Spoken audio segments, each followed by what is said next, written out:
Need ChatGPT to read a document, explain an image, or help you with a file?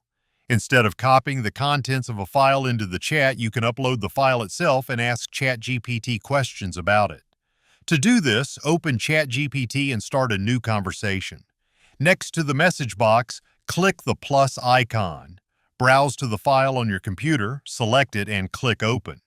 You can also drag and drop a supported file directly into the chat. Wait a few moments while the file uploads. Once it's attached, you'll see its name appear above the message box.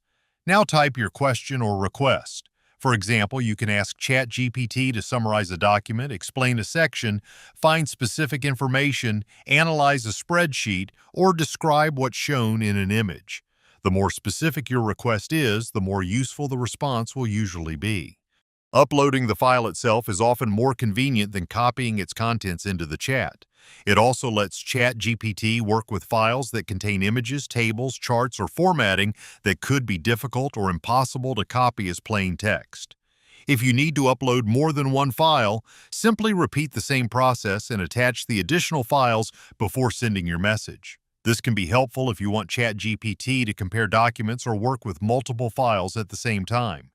Keep in mind that very large files may take longer to upload, and some accounts may have limits on file size or the number of files you can attach. If you found this guide helpful, be sure to like the video, subscribe for more ChatGPT tutorials, and check out my other videos for more simple tips and useful features. Thanks for watching.